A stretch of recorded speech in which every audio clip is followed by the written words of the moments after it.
Hello everyone! Preparation para sa 28th anniversary sa Metropolitan Bible Baptist Church.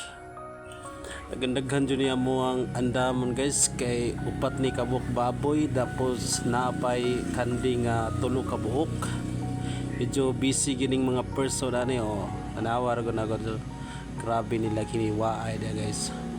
Muna ko yung mga kuyog sa pagluto guys, sila may banat maayo og hiwa guys.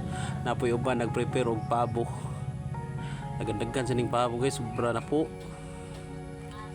Samtang ako ani guys, naghinahinay ko og pakupo sa mga nahiwa na nga mga pork cubes para ni andamo na to sa menu na tong humba. Grabe jud kadaghan guys. Imagine guys, upat ni kababoy nga puros tag 80 kilo ang usa. Pero worth it kaya guys kay nagtinabangay gyud ang mga katawan diri sa Barili